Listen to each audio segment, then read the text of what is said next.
Good morning, everyone. My name is Benjamin O'Connor, Director at NLA, and I'm delighted to welcome you to our webinar, Accessible London, Creating Inclusive Spaces, which is part of our Diverse Leaders programme and part of our London Festival of Architecture programming this year.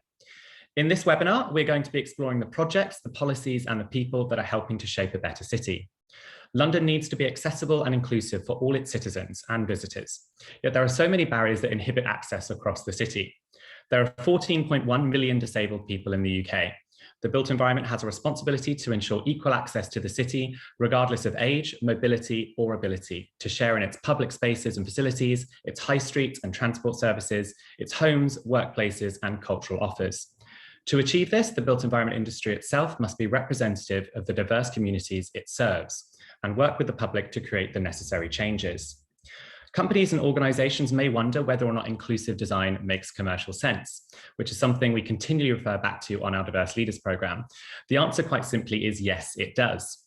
Companies need to be mindful of the opportunity to improve access for people from diverse backgrounds and of different abilities, and be aware of the potential size of the market they could tap into. We also know that inclusive design benefits everyone in the long run, and its human-centered approach to design ensures a better user experience across the board. Before we get started, you'll notice at the bottom of your screen, you'll see a transcript button. If you'd like to turn these on for this session, then please do. Zoom have been updating this function throughout this year, and it's got a lot better, but it's not 100% accurate. So hopefully it will all come across fine. Just before I introduce our first speaker, I'd like to remind you that there will be a chance to ask our speakers some questions at the end. So please do post your questions throughout using the Zoom Q&A function. I'd now like to hand over to Helen Taylor, Director of Practice at Scott Brownrigg, who will be presenting Diversity for Inclusion, New Build, Interiors and Refurb. Helen, over to you.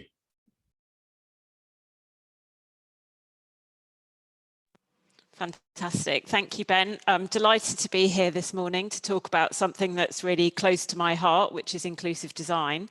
I'm really hoping that I will learn something as well from the discussion this morning. I'm just a lowly architect. I'm trying to look at inclusion alongside a whole range of different things on every project, of course. And we really value the opportunity that we get to work with specialists and access consultants wherever possible, but it isn't always possible on projects. So could I have the next slide, please? So what I'm just going to focus on this morning is to briefly tell you about 4 example projects to give you a range of examples of how we approach inclusive design in different kinds of projects. So there are 2 new build education projects, Mulberry University Technical College and London Design and Engineering University Technical College, a refurbished heritage building, Adelaide House, which is an office building, a workspace, and another refurbished office space converted to a hotel, Assembly London in the West End. And I'm hoping those will give you an idea of the kind of opportunities and challenges that there are in the built environment in terms of providing access for a whole range of people. Next slide, please. So one of the things I just wanted to get across to start with before I go into the detail is, of course, that we're dealing with building regulations typically when we're thinking about how we provide the appropriate technical standards for buildings. But the Equality Act is not the same as building regulations, and just meeting building regulations does not necessarily mean you are going to help your client meet the Equality Act. And I think that's where sometimes there can be a mismatch, and where sometimes we have to use our creativity and our engagement as designers to make sure we really understand how the clients, how the building users are going to operate the buildings. And also we need to make sure that we try and meet the minimum requirements in building regulations wherever possible, even in refurbished buildings, because that access requires a whole ecosystem of provision in order to make it work. And we need to think about it right from the outset and keep thinking about it all the way through the process. Next slide, please. So I'm going to start just telling you a bit about Mulberry University Technical College, or UTC. So this is in Tower Hamlets. It was completed in 2017. It's on the site of the former Bow Fire Station, a really, really tight site. And we had to build a five to 6-storey accommodation in what is generally a low-rise character area, but also right on the high street. So making this space feel like it was public and giving back some space to the high street was a really, really important part of this design approach here. Behind the scenes, the specialism of this UTC is performing arts and health, and that's something that UTCs are really good at in terms of providing a diverse educational route for young people from the age of 14 upwards. But a lot of the facilities as well are very specialist and therefore open to the public. So it's really important to try and provide for as many people to be able to access the facilities here as possible. Next slide, please. And what this building contains is some really specialist facilities, a 250-seat theatre. One of the sponsors of this facility was the National Theatre. Next slide, please. And also some fantastic media and TV facilities as well. And all of these were designed to current building regulations access standards. Because this is a public funded building, DFE funded, the DFE themselves have their own minimum standards for accessibility. But again, as with building regulations, a lot of that is focused on disability access, which doesn't always reflect the whole diversity of equality that we're looking for these days. So next slide, please. And one of the things that we tried to make sure was that the whole building had a really strong sense of connectivity, openness, and that we minimised the amount of travel time that people had to take through this quite relatively tall building. So the heart of Mulberry is in the middle floor of the plan to reduce the amount of travel that people have to do through the building. Next slide, please. So London Design Engineering has a very similar approach in terms of trying to create a civic space and a sense of the building being available for public use, lots of transparency, lots of views through into the building, and level access throughout. So we really focused on both the horizontal and the vertical circulation in the building. Next slide, please.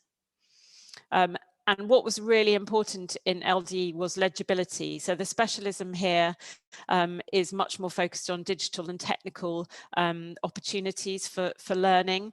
So we put the really heavy engineering spaces on one side of the building, the more general teaching spaces on the other side of the building, and those are both linked with a really lovely open shared space with really good visibility. One of the things that schools are often really concerned about is supervision and also any potential for bullying. So it's really, really important that the visibility and the surveillance throughout the building is very easy and very comfortable and doesn't require a large amount of management. Next slide, please.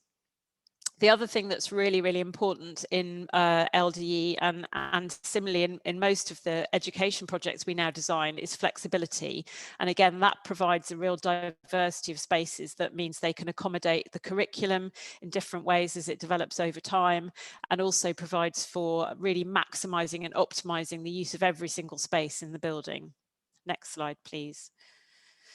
And that civic approach, I hope you can see here. So LDE is really, really visible. It's on the Royal Docks, it's visible from City Airport. And so that sense of public space and being a public building was really important to the approach here. And I think that's really part of what we think is important for inclusive design, is making people feel welcome and regardless of their background. You can't design for absolutely every single person's needs, but you can try and avoid barriers that might prevent people accessing the facilities that you're designing. Next slide, please. So a very different kind of accommodation that I wanted just to share with you as well is Assembly London Hotel. This was actually a converted office building right in the heart of the West End and had some real challenges in terms of accessibility. And that was one of the things that we did from the outset, was make sure that both horizontal and vertical circulation were addressed so that every single space in the building was accessible to a whole range of people, and we had really good movement around the building. And the whole name of the building, the whole name of the hotel, Assembly, is very much reflecting of the idea that it is a gathering space. It's somewhere that a whole range of people can get together and enjoy being in the heart of London. Next slide, please. And it has a really funky Soho vibe, and that was really important to the design as well. So it felt like it was part of its context. And what was really important to us was that actually everybody felt that they could approach the same arrival space, that all of the facilities, regardless of their nature, were designed in a similar fashion. Next slide, please. And this extended really particularly to the bedrooms, which are obviously the core part of the hotel. So there are 122 bedrooms that we designed in this hotel, and the style and the design was inspired by Central St. Martin's graduates, people like Stella McCartney. And what we tried to do was create something really funky and exciting. And 10% of these rooms are available for wheelchair users. And importantly, those rooms are designed exactly the same as all the other rooms. They don't look any different. They're a bit bigger. They've got slightly different fixtures and fittings, but otherwise they're exactly the same design. And that was really important. So there shouldn't be a sense of difference just because you have a slightly different need in terms of any physical or sensory abilities that you have. Next slide, please. And also really importantly, it provided a really comfortable space. So I think what we wanted to do was create a space where anybody could feel really relaxed and could gather together with a group of people, regardless of their abilities or their needs. Next slide, please. And the last project I just wanted to tell you about was Adelaide House. So this is not a completed project. This is a project that's on the drawing board at the moment. It's a really fantastic listed building right in the heart of the city of London. If you could show the next slide, please. You can see there the location right on the river next to London Bridge. And when this was built, it was actually one of the tallest buildings in the city. It's kind of hard to believe now when you look around. So it's a really lovely building with lots of listed features, but similarly we wanted to make sure that as a workspace it reflected current expectations and current standards as far as possible. Next slide, please. So that extended to, basic provision like toilets, and, in every single project, toilets are an area you cannot manage out. I think we've seen that in the last year in terms of COVID provision. Toilets are really important basic requirements, and making sure there's a real diversity of toileting available, that people, regardless of their needs, feel comfortable accessing toilets, is really important core part of any of these buildings. Next slide, please. But also making people feel welcome right from the outset. So right from the entrance and approach, we addressed both that horizontal and vertical access and made sure that people felt welcome into this building. We did actually work with an access consultant on this project, which was a great opportunity. And one of the things that helped us improve was things like cycle parking access. So obviously in the City of London, any workspace now, the expectation of secure cycle parking and things like showers that are going to help people travel sustainably to work are really important. And we made sure that the cycle facilities were designed to accommodate people with disabilities as well, so that you can accommodate mobility scooters, recumbent cycles, and that the shower space is also supported their needs as well. And that was really important and was really supported by working with an access consultant at an early stage. Next slide, please. So I hope that's given you a quick run through a few example projects. I'm really looking forward to hearing from the rest of the panel this morning. Thank you very much, Helen. For those of you that have joined us during Helen's presentation, please do post any questions you have throughout the event using the Zoom Q&A button. Our next speaker today is Chris Watkins, Senior Consultant at Arup, who will be presenting Designing for an Inclusive Future. Chris. Good morning, thank you very much. I'm very pleased to be here this morning. As my slide says, I'm a consultant within the Access and Inclusive Environments team at Arup. So inclusive design is very much my day job. I'm an access consultant by trade, but I work across all aspects of the environment and to understand the impacts on all kinds of different groups. So not just in terms of accessibility, but also things like gender, ethnicity, sexuality, etc. But today I'm talking about access more than anything else, and I'm talking about the future, which is such a wonderful amorphous topic. I can talk about whatever I want, really. So if we move to the next slide.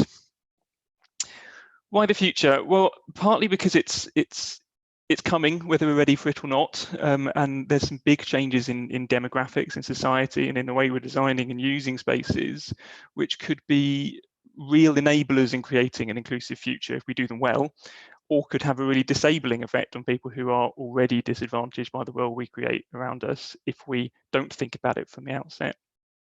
So I should say I'm using some images as I go. If there's anything, any image I'm using, I'll explain verbally as well, so you're not missing out if you can't see the screen for any reason.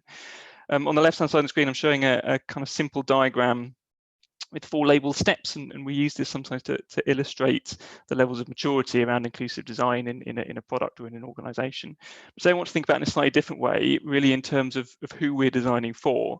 So on the bottom step, we've got this reactive approach, which is basically waiting for things to go wrong because someone can't get in the building and someone's going to sue or someone's going to fall down the stairs, and then fixing the problem.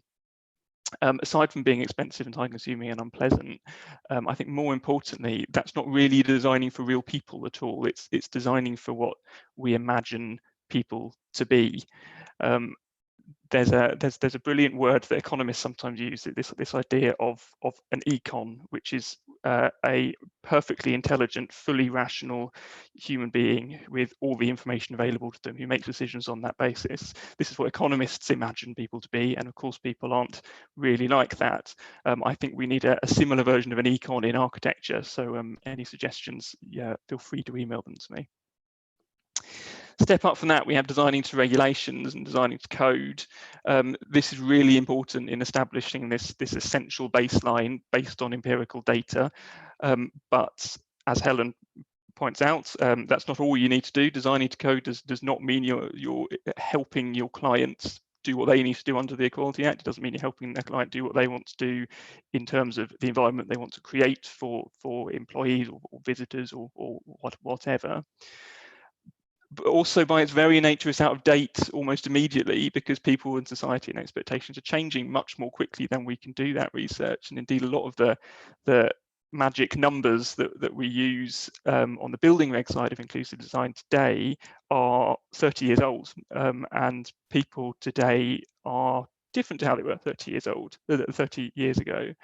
And certainly the role and expectations of disabled people in society was very different 30 years ago to where we are today. Now, a lot of that research is being redone as we speak, and my team are really privileged to be working with MHCLG on some of that. But by its very nature, any research like that is a snapshot in time, and I'm looking forward to maybe some people on the call now looking back on 20 years time at our work and saying, well, we can do that much better now. I think that's an exciting prospect. Above that, we have this proactive design. Listening to people as they are now, or the people that we're designing for now. I don't want to dwell too much on that because I think Neil's going to share some really good examples of what that looks like in the real world.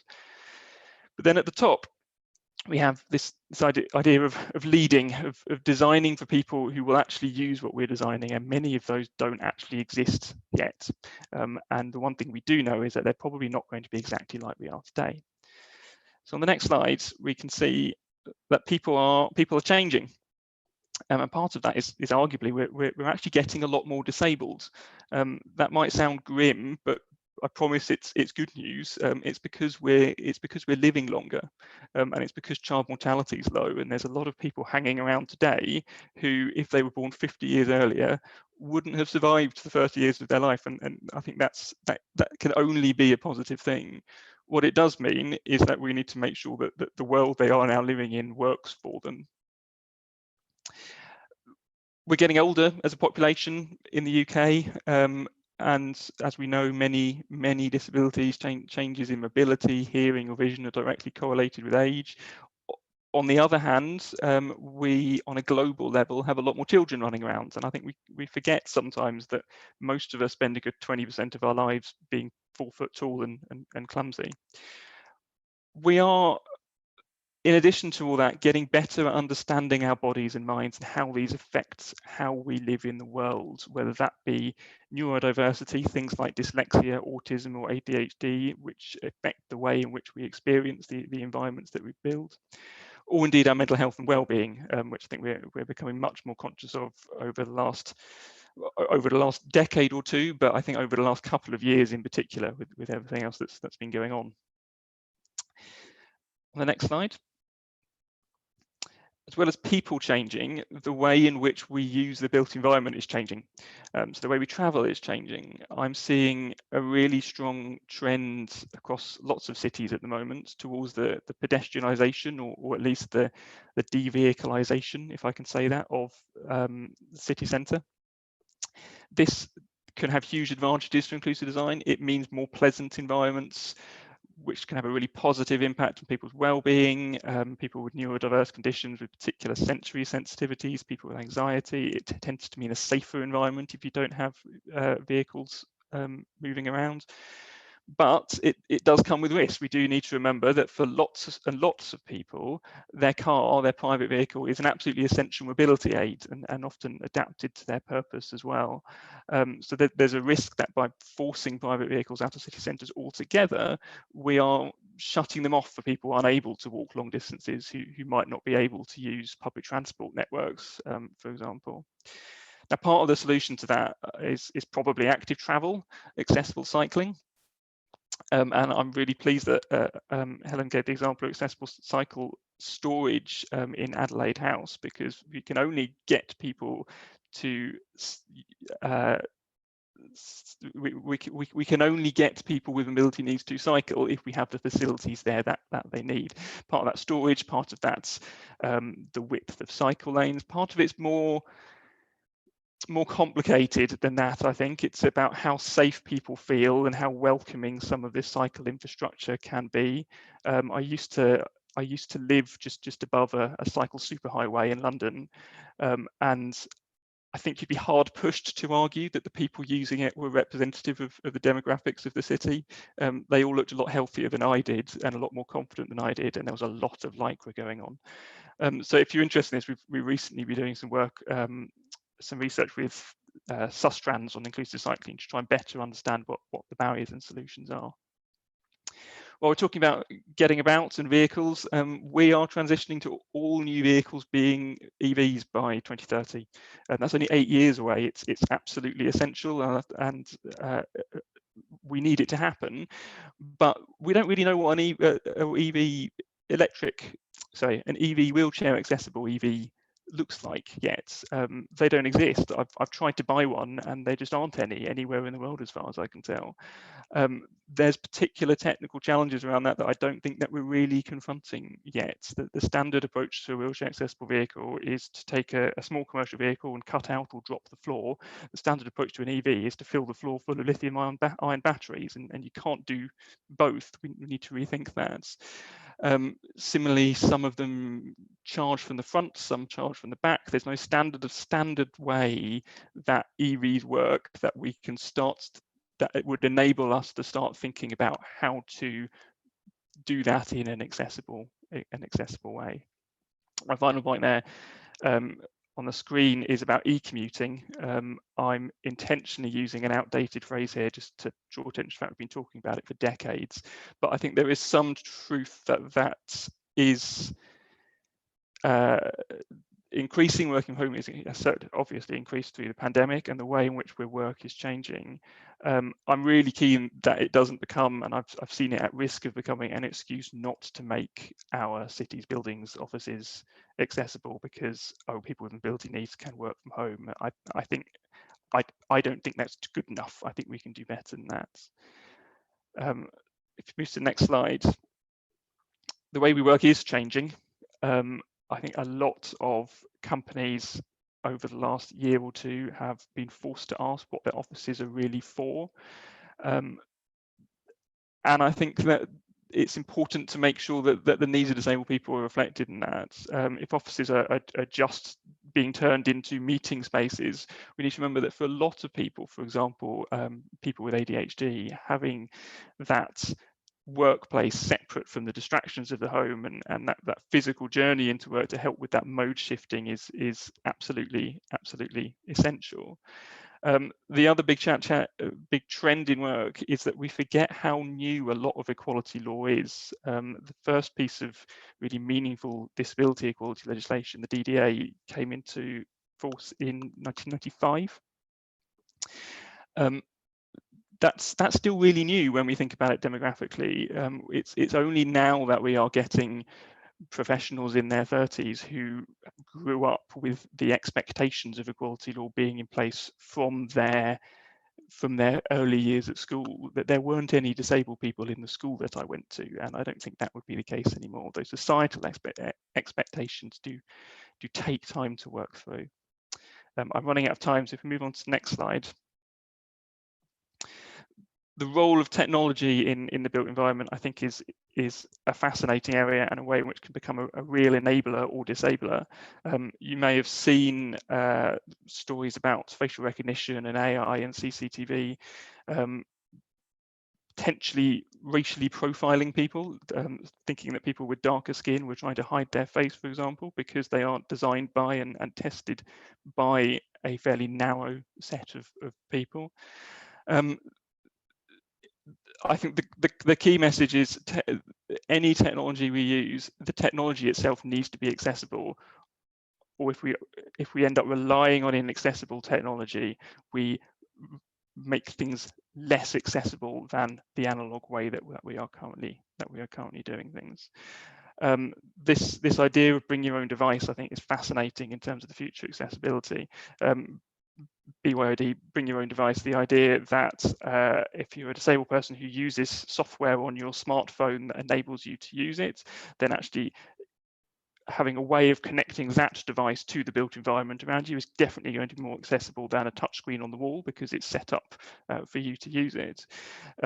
This could be an ideal, personalized, accessible future, but again, that comes with the risk that we are disenfranchising older and disabled people who might not have those devices and might not be comfortable using them. So if we move to my final slides, after all that, I think the most likely outcome is that we don't. That the biggest change over the next 10, 20 years is something that we're not predicting yet. And so on the screen, I'm showing just a couple of photographs that I snapped just a couple of nights ago, walking through Manchester, to show just how much our cityscapes are changing due to COVID restrictions, with people, restaurants and pubs moving seating outside, the impact that's having on the access routes outside, whether that's blocking dropped curbs, whether it's making it less legible to blind and partially sighted people, for example. So it's absolutely essential that we treat access inclusion to everything that we design, that we learn from the lived experience of the people who are today, and don't make assumptions about what people need. And because we don't know what's coming, we build in that flexibility to respond to the needs that are the changing needs that are coming down the pipeline, the changing demographics and the changing expectations. And then finally, on the next slide, just remember the key principles that we need to fall back on.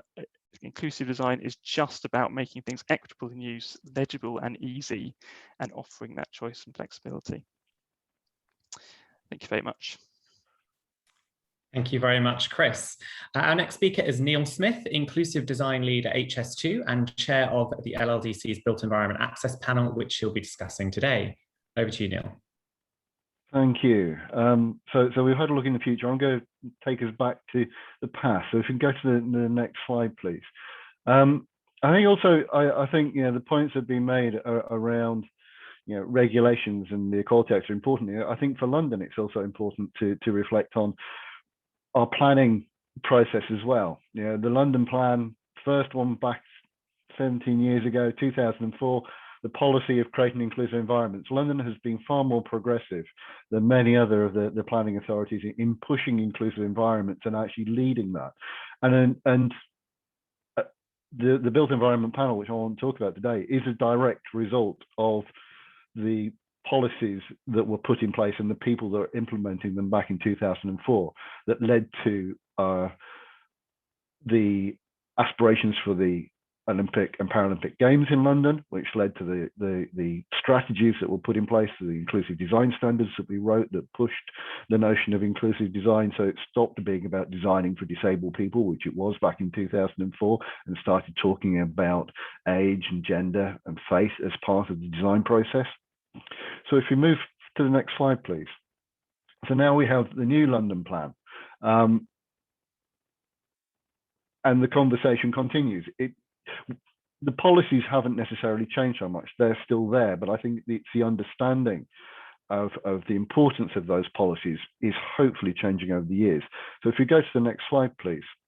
One of the drivers behind the current London plan, or the driver behind the current London plan, is good growth by design. And it's very much a design-led plan, and it talks about good growth being building an inclusive city. That's about for all Londoners. I think that's very important. So if we go to the next slide, please. It's framed around these 6 good growth objectives. And the first one, good growth objective 1, is building strong and inclusive communities. So they set the framework for what the plan is looking to deliver. And inclusion and access for all is integral to that. So the question then is, how do we make sure we deliver on that properly? So if we go to the next slide, please. My favorite policy, obviously, of the whole London plan and the hundreds of pages it takes up is policy D5. Inclusive design is indivisible from good design. And I think that's also been said already today by Helen, that we can't divide the two. If we don't design inclusively, actually, we're not designing for the people that will be using it. Our designs need to, and our environment needs to reflect the people that live in it. And only understanding that and being able to deliver on that is part of the outcome being meaningful and relevant to the future. So if you go to the next slide, please. And this is a wording from the supporting text for D5, which says many factors that influence potential barriers to inclusion can be mitigated by ensuring the involvement of local communities in planning policies and decisions that affect them. Involvement with people is critical. And Chris mentioned understanding people's lived experience, actually talking to people, and that is part of the role of the Built Environment Access Panel. And the role we play, and actually being able to frame that. So if you go to the next slide, please. So the Legacy Development Corporation is the legacy development of the Olympic Park and its surrounding areas. And they have their local plan, and they have their inclusive design standards, and they have 4 priority themes. Championing equality and inclusion is one of those themes. So back in 2010, the Legacy Development Corporation took the built environment panel that had been formed for the Games, adopted them, and committed to keeping a built environment panel as part of their process. They also adopted the standards that were developed for 2012 and started to extend them, because the standards for the Games were designed for the Games. This was about delivering the legacy of the Games and therefore delivering new communities. So those standards were extended to look at what it means to deliver new residential communities. And within that, the standards were also expanded to look at faith and cultural considerations within housing, not just the accessibility. So moving beyond what was then lifetime homes and wheelchair housing to actually try and look at what that meant to the local community. So if you go to the next slide, please. And as part of all that, this is an old photo. I think this is probably the 2012 makeup of the Built Environment Access Panel. Post-COVID, when we all get back together, we will be taking another group photo. But what's important about this panel is a panel of local people and experts and representatives on inclusive design and accessibility. So the role of the group, and we sit there to interrogate all of the planning applications that come through, and on some of the larger schemes, such as the Eastwick the Stratford waterfront development, that's been an ongoing conversation over years.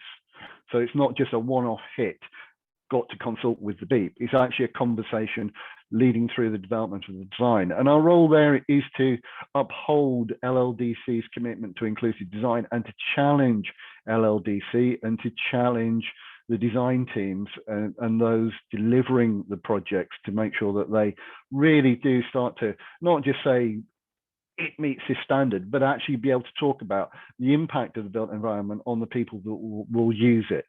And I think what's important with all of this is it is emotive. It's not a design standard. A design standard is millimeters. And a design standard, whether it's a British standard in good practice, doesn't necessarily mean just using that gives a good product. So we have to think about that. And BEEP were involved in the Legacy Community Scheme, which is an illustrative scheme on the left. In the middle is the local plan and the planning policies that comes out of that. And out of that came the inclusive design policies that support the plan. But I think underneath all of that, what's important, if we go to the next slide, please, is that the LLDC also have an inclusive design strategy. And the reason I'm wanting to use this as a case study is I think this is something that really should be there at a much larger scale. We're creating new communities in the Queen Elizabeth Park, and this really is for me a real resource of learning on how this has developed. So we took the 2012 strategy, we integrated it, and LLDC formed their inclusive design strategy, which sets it out right from the strategic briefing stage all the way through to delivering use. So it's not a detail, it actually inclusive design is there as an integral part of the decision making all the way through the process. And what that's led to, if we go to my final slide, is we started back in 2012 with the inclusive design standards that were then in 2019 updated quite significantly to take on board the lessons from LLDC's development, take on board the lessons of all the discussions that BEEP have had over these years and the developments, and formalize these more in the latest standard. And again, this goes back to achieving inclusive neighborhoods, not thinking about it from there is the detail there in the buildings, but trying to step back and actually think, what does that mean for the broader society in terms of how we think about the environments that we create. And it's this challenge through an organization, a client, the LLDC, that gets the importance of it and the willingness to deliver on that, and then giving the space for the designers to come in and discuss their designs with the panel, to be open to challenge, and then be able to demonstrate how they react to those. And those our discussions inform the planning decisions, they inform the way the designs move forward. And we're not just looking at from that designing for the disabled aspect. It is about gender identity and sex. It is about safety. It is about being welcome. It is about recognizing the diversity of the faith and beliefs in the surrounding communities of the park, and actually what does that mean for design, I think, and also the very basic point, I think it's a very important one, is about that welcoming that Helen talked about in that civic role. That how do you make it feel that people own that space, have a right to be in that space, which quite a lot of historical civic architecture has not been about. It's about making people feel alienated from that space. So I think there's a lot of discussions to be had with a group like BEEP that flesh out that. We're not interested in whether it meets M43. We expect it to meet M43. They're good designers. They can design an accessible house, but actually is an inclusive house, and that's the importance of BEEP. I think that's my final slide. Thank you. Thank you very much, Neil. We're going to move into our panel discussion now. Please do post your questions for any of our panelists. We're going to be joined by Amanpreet Arnold, who's Senior Infrastructure Planning and Policy Officer at the GLA, and Public Practice Associate Ross Atkin, who's also Director at Ross Atkin Associates. I'm going to come to Amanpreet first. We'd like to have you join us this morning to share your thoughts and experience as a deaf and disabled user, and to explain the architectural concept of deaf space. Over to you, Amanpreet. Okay, thank you, Ben. So I'm going to be signing and talking. So if I'm unclear, just let Ben know. I'm happy to repeat later. So very often people refer hearing loss as a negative approach where deaf people who have never heard before or can't hear well. But let's look at it in a different way where we see it deaf gain. What is it that we gain by the experience of being deaf? Deaf space, which I'll touch on in a minute, is an idea that we have something to offer the world, as we do have an interesting perspective on life, the way we view London, our public space, by walking around the city. But what would our man-made world look like if it were designed for people who don't hear?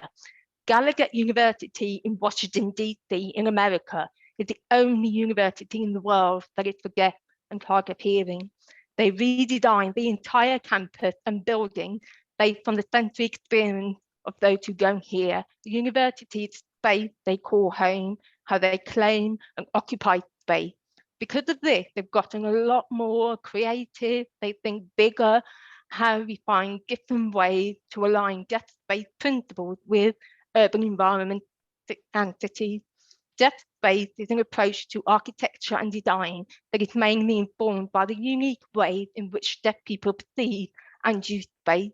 This concept came from a hearing architect, Hansel Bowman in America, who worked closely with deaf people and came up with spatial design and principles based on the high deaf population, culture, and visual language. So within deaf space, we've always relied heavily on a visible environment because we're not getting enough information through sound. It's the little things that are different. So the first principle is group space. In terms of seating, we prefer comfortable U-shaped seating with wider visibility to visually connect with each other, as opposed to straight line seating. A conversation circle, we like to call it. The second principle is walkways, a wider hallway or even a path in a city where two people can walk in parallel, signing and talking with each other, specific distances where we can observe the whole body and signing. Hearing people can walk next to each other, speaking without the need for visual feel. The third principle is stairs should be kept as wide as possible for visual conversation so you can continue to communicate with people walking up or down the stairs. Ramps are actually preferred by deaf people to avoid tripping too. The fourth principle is colour and light. It's highly linked to communication access. So blues and greens will usually contrast with most skin tone, enough to reduce eye strain when lip reading or watching them sign. The fifth principle is reflection. So mirror to allow somebody to know and have a sense of what's happening behind them, which is useful to see as you can see somebody coming up from behind you or tap me on the shoulder. They can look up and that reflective space lets them know they're there. And the last principle is vibration. So flooring material to feel somebody coming or to grab their attention. So stamping on a wooden floor, you'll feel somebody calling your attention. So because of the success of deaf space at this campus at Washington, DC, the spatial principles is now being translated to 6th Street, a nearby and upcoming neighbourhood area. The idea is to take down the physical barriers and to include deaf users early in the design process. It also hopes to influence how they think generally about urban development. It's probably the only deaf-friendly urban environment in the world. And someone once said, and I completely agree, if you get things right for disabled people, I think you can get it right for everybody. So I'm a bit conscious of time and I'm happy to talk about lending our panel discussion. Thank you. Thank you very much, Amanpreet. I have a ton of questions for you, but I want to open it up to the audience in a bit. So if you do have any questions for Amanpreet, do post them in the chat. I'm going to come over to Ross now. Ross, can you tell us a bit about the City of London strategy on accessibility and inclusive design, and how are you delivering the new City of London street accessibility tool? Yeah, so so I don't work for the city. I'm a consultant, and I sort of specialize in, I guess, collecting the lived experience of disabled people interacting with streets, and I've been doing that for the last 12 years for various different organizations. And I guess in that time I've been trying to think about how to kind of systematize that a bit, I guess, because it's quite easy to say we spoke to a load of people and this is what they said and we're designing in response to them, but obviously that's quite dependent on who you spoke to, and as we said, there are 14 million disabled people. You can't speak to all of them. But in order to design inclusively, you need to have considered everyone's needs, right? And so having done quite a lot of projects where we've collected a lot of lived experience and we've fed that back to people making design decisions in a kind of, this is what people said and this is what we think you should do. We tried with this project to be a bit more systematic about it, I guess, in order to try and build the city a tool that they could use for designing, I suppose, that wasn't, pages and pages and pages of people's testimony on different bits of how they're affected by the street. And we also tried to do it in a way that we tried to as much as possible within a limited sample size, try and consider all of the different needs of disabled people, I guess. So we were focused on disabled people, not other protected characteristics in the Equality Act. But the way that we, and again, when the project started, I think the city were imagining we were making a standard. And I guess as Neil said, in the process of kind of working out what to do, we sort of moved it towards a process, right, and a tool. So we've made them a tool, and it's a design tool. And it's not trying to replace the other ways that they're currently engaging with disabled people, but it's trying to be something that they can use much earlier in the design process in order to kind of work out what are likely to be good designs, I guess, or in different contexts. And another really, really key part of it and key consideration was acknowledging that a lot of the time, certainly when it comes to streets, designing something that works well for one group of disabled people might involve making things worse for another group of disabled people. And there are lots of areas where there are trade-offs between the needs of different groups. And so trying to give them a way to kind of understand those trade-offs and also to make those trade-offs effectively. And so we sort of borrowed some ideas from product design, I guess, and from what inclusive product design looks like. And this kind of, the first one was this acknowledgement that accessibility isn't a binary for most people in most contexts, that actually there's this kind of this range between I find this easy to I'm finding this difficult, I'm starting to become frustrated by it, and then eventually this is so difficult and frustrating that I can't cope with it and therefore I'm excluded. And so what we were trying to do developing the tool was to for all of the different kind of pieces of vocabulary that we use to make up the street, basically all of the different features like drop curbs and inclines and tactile paving and everything that we use to make up the street, we atomized it into all of those different characteristics. And then for each of those characteristics, for each of the user segments, we tried to kind of work out, well, is this something that makes life better or worse? And if it's something that makes life worse, is it something that makes life, it's annoying, but I can kind of live with it? Or is it something that's actually a major accessibility barrier for me? And so we've created this tool in, it's basically a big spreadsheet in the end of it. And it's based on interviews with, we've got 12 different need segments, kind of covering mobility impairments, sensory impairments, and neurodiversity. And then we've got all of the different street characteristics. And so then you can kind of model the street that you're thinking about building, and you can see across each of these need segments, okay, this is going to make life a lot easier for these people, but it's going to make life a bit more difficult for these people, but it's only a bit, so it's probably worth doing. Whereas now you've solved this accessibility problem for this group, but now you've created a major problem for this group, so you probably shouldn't do that. And then as well as that, it's also surfaces the quotes that people said in the interviews. So then at that point, if you want to drill down and get into the lived experience of why do people say this about this is why. And so, and then there's also in there, there's kind of the actual testimony of like what people said about all of the routes. And originally it was going to be a shadowing project, but then because of the pandemic, we ended up doing it over Zoom.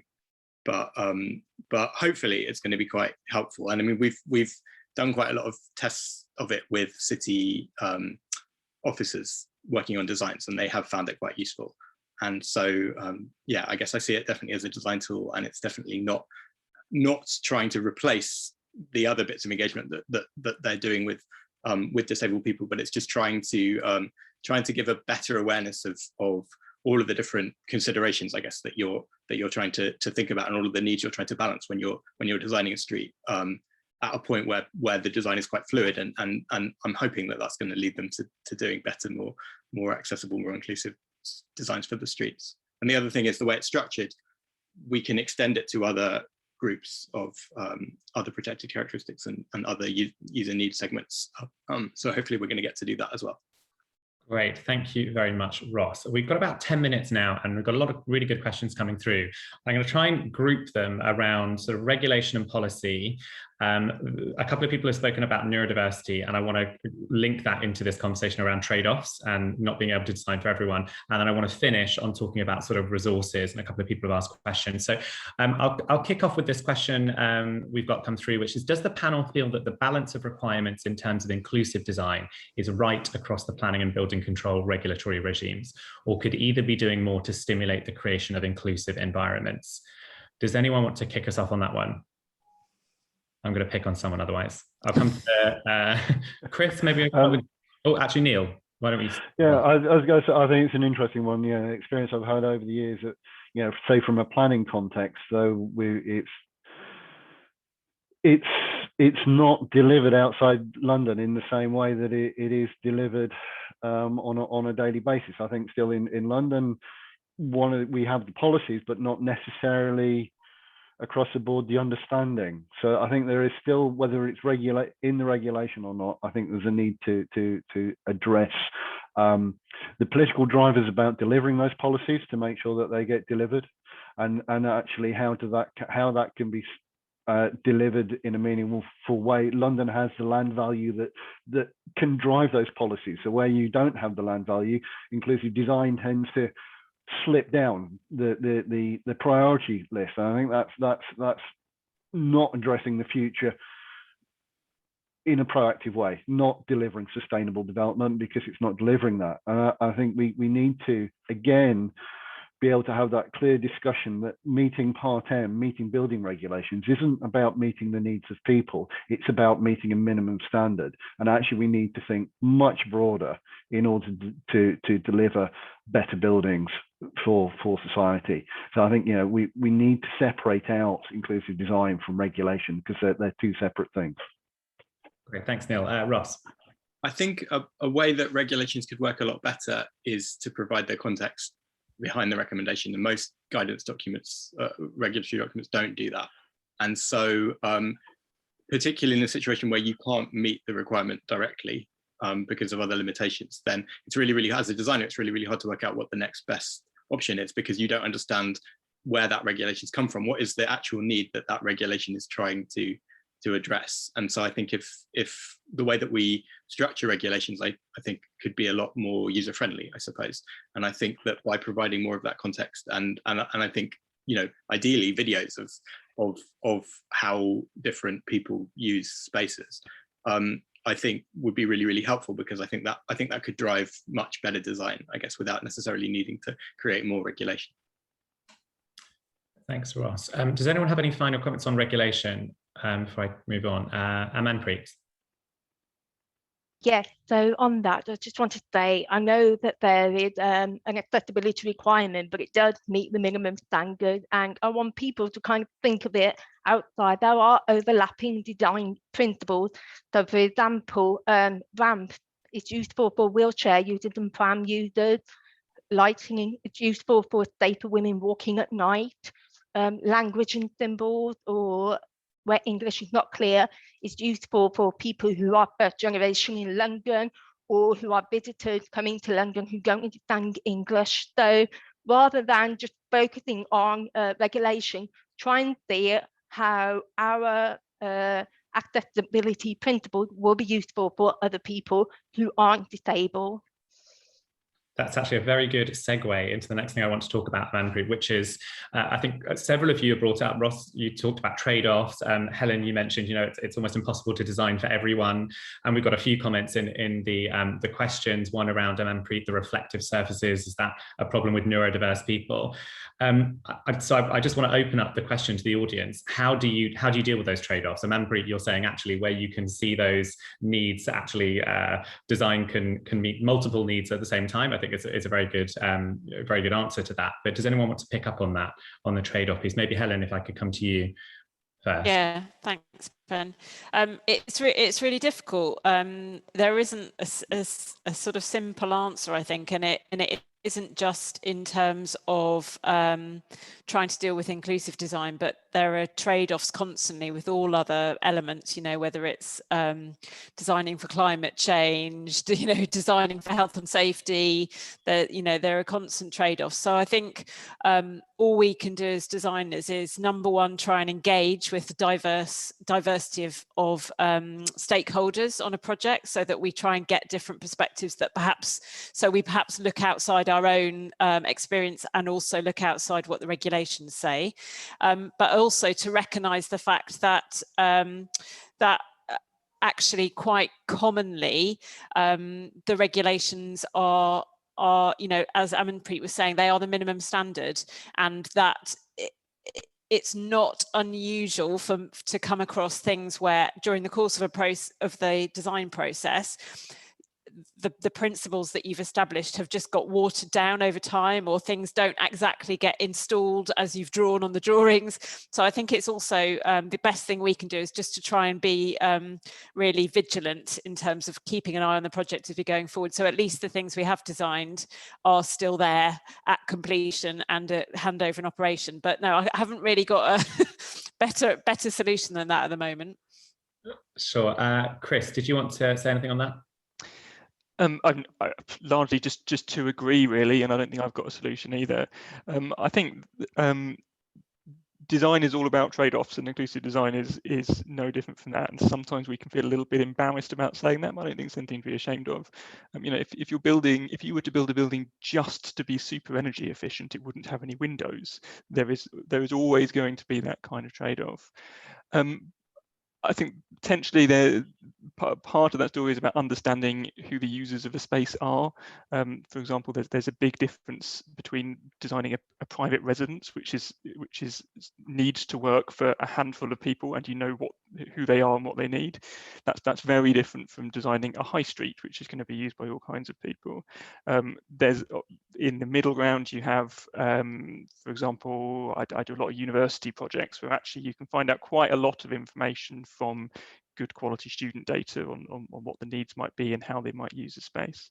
So yes, there's trade-offs, but I don't think we need to be too scared of that. Sure. Neil. I'm duty bound as a member of the advisory board for the National Register of Access Consultants to say, use professional advice when you can. Because I think there is an industry, there is a profession of access consultants who are able to put these things in context.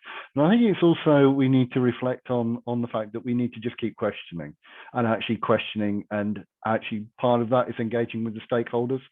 Part of that is understanding who the users are and being able to then think through the experience and actually understand some of the conflicts. The most basic one we have, and we still haven't resolved, are things like road crossings. We have drop curbs because for a wheelchair user, you need a drop curb. For safety, for somebody who's blind or partially sighted, they need the tactile to tell them they're about to walk into the road so they don't get killed. This solution doesn't work for either people. But we need to work through it. But those have been worked through over a period of time. The guidance is developing, but so I think it's on us all to keep learning. We're about to have a new PAS come out on design for the mind this year, and I think that's going to help change people's understanding about methodologies for designing buildings that address mental health, dementia, neurodiversity in different ways. So it's a constantly changing in field. Thank you, Neil. I just want to stay with you briefly, and then I'm going to come to a couple of others. I want to finish on actually the resources piece and actually where people can get more information on this stuff. So Neil, obviously you spoke about the inclusive design strategy, inclusive design standards. Are they publicly available, or are there other sources you would point the audience to? The PAS will be available through the British Standards Institute. The Legacy Development Corporation's inclusive design standards are available from their website. The Design Council has a very useful inclusive design hub. CIC, the Construction Industry Council, their diversity inclusion panel have put together a toolkit called Roadmap for Change, which is about addressing diversity inclusion for construction industry. There is a section there specifically on inclusive design accessibility, but it's much broader in terms of addressing the diversity of our industry, which, to be honest, isn't diverse and doesn't reflect the people that we're actually designing and creating new environments for. So I think there's a critical piece there. Thanks, Neil. And Chris, there was a question around your work report with Sustrans, and is that available publicly? Certainly the first stage report is available. I don't know whether we can circulate it after this, but if you Google AWUP inclusive cycling, it's the first thing that comes up. I've just checked. Okay, great, thank you. And Ross, there's a few questions here around your tool. Is it something you're thinking about making freely accessible? Is it open access, or how can people find out more about that? We're still sort of finishing it off and checking it works well for the city. But again, ultimately, it's not going to be my choice, but it certainly seems like it's likely that they're going to make it available for other people to use. So, but probably not for a couple of months. Excellent, thank you. And Amanpreet, is there anything in terms of resources you could recommend for people when thinking about designing for deaf people? Yes, so I think if you type in deaf space concept, there's a lot of material available in the US. There's a lot of YouTube information, so it's all there on Google. Excellent. Well, thank you very much, everyone. I'm really sorry we had a bunch of questions come in last minute. Sorry we didn't get to everything. A fascinating discussion. Again, it's one of those ones we could probably have gone on for another hour with questions. Thank you all to thank our speakers for us, and to all of you for coming along today. Do have a look at the Adelaide programme. We're opening up our Cold Drops Yard space next week from the 1st of July, so do pop by, and hope to see you at the next event very soon. Thank you very much. Bye-bye.